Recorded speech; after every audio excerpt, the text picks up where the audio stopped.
Right, hello lads and lasses, and welcome back to Boys Down Under, where I apologise for the lack of uploads. I've had an absolutely mental last couple of days, which I am still recovering from. However, we power on, which is the main thing, and we are back with another video. So, before we go any further, please remember to like the video and subscribe to the channel. It's the best way to help support the channel grow, and I would be forever appreciative if you guys help do that.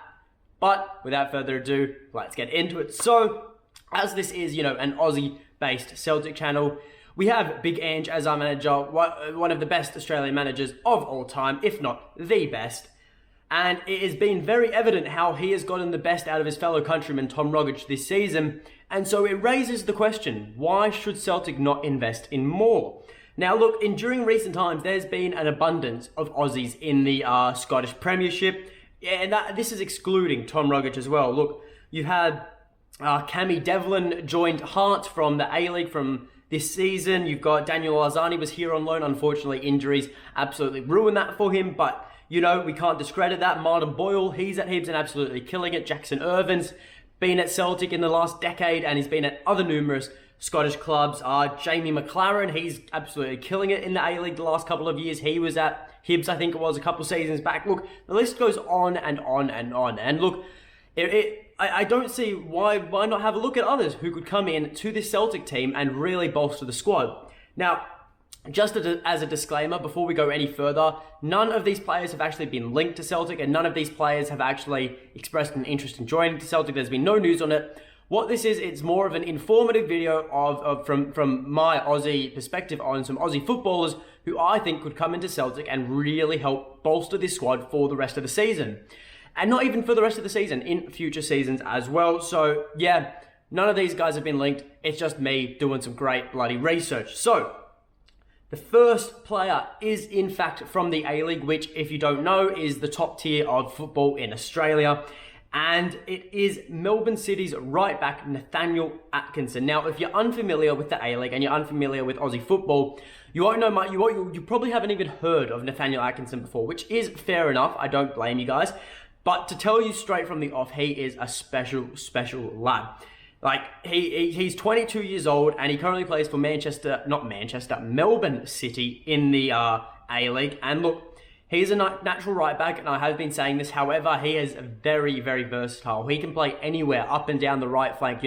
Right back when it's a 4-back formation. He can play right mid in a 3-back formation. He can even play right wing in any bloody formation. He is very versatile, and he has the qualities which allow him to play in all three positions. So, look, and you see in Celtic squad right now, Ange loves these sorts of players. The players who can play in more than one position. You look at Juranovic, he plays right back, he plays left back, he plays right mid, he plays right winger. Just as an example, these players who can play more than one positions are so much more beneficial to someone like Ange, who needs to be able to rotate his squad, and especially in a team that is depleted with injuries, because if you can only play one position, you're not really benefiting the squad in any way. But if you can play in multiple positions, it is a great asset and quality to have. And look, the lad can do everything. He can score, he can defend, he can play make. He isn't any one-trick pony. Like, go look on YouTube last year. You can look up, it's the A-League Grand Final, Melbourne City versus Sydney FC. He was absolutely crucial to the victory in that match for City.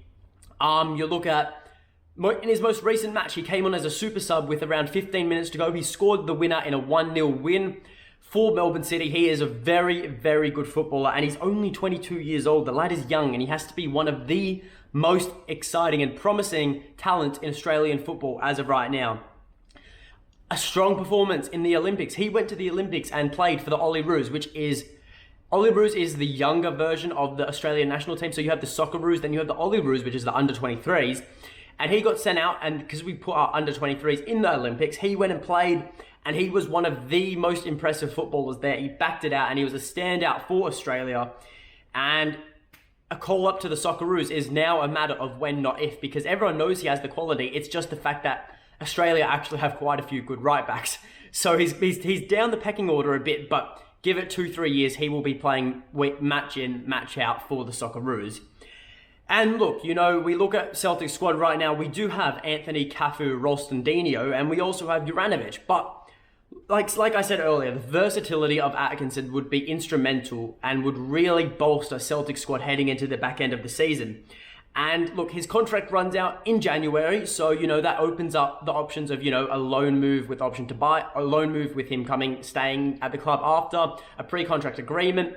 And he's expressed himself. He's told media outlets he wants to go play overseas. He wants to, take that next step in his career. And Celtic could be a very, very great place for him to come and play more of his football, because he has the quality right now, and he also has so much potential about him. With the right training and the right squad and the right manager, he could really take his game to a whole nother level. Moving on to the second Aussie, and the Aussie is Aiden Hrustic, someone we've actually covered on this channel way back in August in the last transfer window. Now, Hrustic is 25 years old, and he's a box-to-box / attacking midfielder currently contracted to Eintracht Frankfurt. Now, you may be wondering, why am I even including a player who is playing for one of the top 10 clubs in the Bundesliga right now? But I'm actually going to contradict myself, because he doesn't actually play for Frankfurt. He's been frozen out of their team.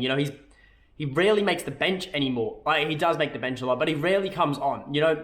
He had a very promising year last year, and he had an okay start to the season, but since then, he just hasn't gotten game time. He really has not.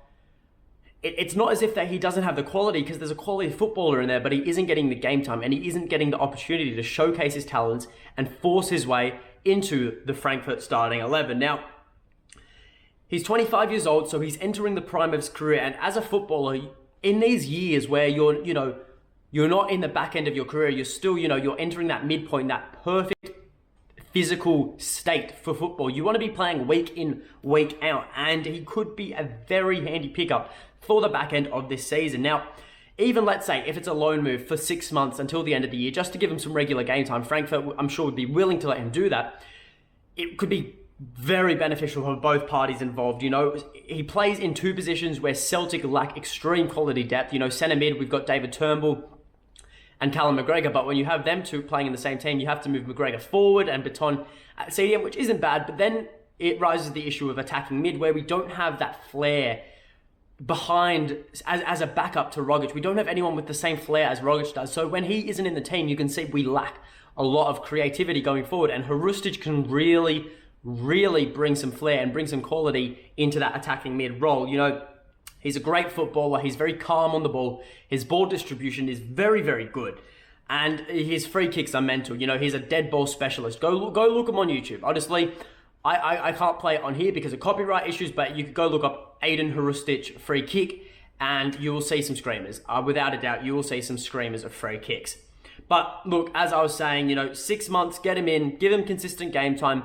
He would benefit the Celtic squad. The Celtic squad would benefit him as a footballer. It would be a great deal for both parties involved.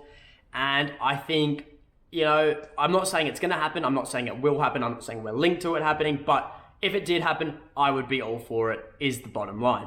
Now, into the third and final lad we're going to cover on this video, and it is our Mabil. Now, Mabil is 26 and literally can play anywhere across the front three, but predominantly he plays at right wing for FC Midtjylland. Yes, it is Midtjylland, the same team that knocked Celtic out of Champions League qualifying. And funny enough, Mabil actually scored in the second leg to equalise for Midtjylland in like the 65th minute or so. Regardless, however, no bad feelings here, because Mabil is a very, very exciting footballer and someone who could, like Hrustic, he had a very good start to the season, but he's just been frozen out of the team now. And like with Hrustic, he has the quality, he has the experience to be a very good footballer, but in this case, he's got ongoing contract issues with the club because his contract runs out at the end of the season. They've been prolonged, and he's just fallen down the pecking order at Midtjylland, and it's seen their results suffer a bit. I have to say, it's seen their results suffer a bit, but he could be a very handy pickup for the back end of this season, especially when we have so many players in the front three who are just out with injury. And by the time January rolls around, or the back end of January, we may have got Gigi, Jota, Ayeti, Kyogo, Forrest, all back in the team, Karamoko, all back in the team. We may have even signed, by that point, Dyson Maida and Reo Hatate, but who's to say these players won't get injured again? And if they do get injured again, then we're going to be lacking depth. And Mabil is one of those players who could provide this very, very good depth, and because he is a quality footballer, you know, he has a very large eye for goal. He knows how to find the back of the net, but he's also very good at setting up chances. He reminds me of Jota in the way that his footwork and speed and technical ability, it gives him half an inch. That's all he needs, half an inch, and he's able to put in a very strong cross, which earlier in the season and last year, Michelin and their target men would easily latch onto and score an easy header because the quality of the cross was so good. Now, when you play someone like Kyogo up top, you know, you haven't got an aerial threat there, but we see all the time with low crosses, even with the high crosses, Kyogo's movement creates that space for himself and he easily can score crosses.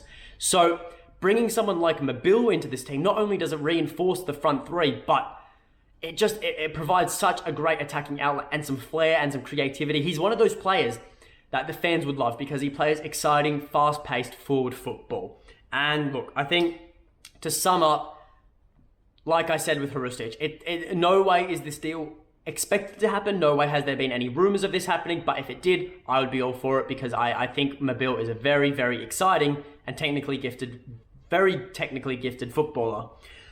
But that is all from me. So to sum up everything, you know, I think, honestly, if any of these deals happened, I would be for it. No means are they expected to happen. I was just wanted, you know, in this video to showcase some of the talent the Aussies have and some of the players that Ange could bring in and really get the best out of, especially those players who have the quality but aren't getting game time at their clubs. But that's not to say these are the 3 best Aussie footballers out there that we could buy. There's heaps more. And it would be interesting to see whether Ange makes a play for any of them in the near future. But like I said, remember to like the video, subscribe to the channel, and we're back tomorrow for a massive preview of the Scottish League Cup final where Ange has his first chance of silverware with the great Celtic Football Club. So, until next time, hail, hail.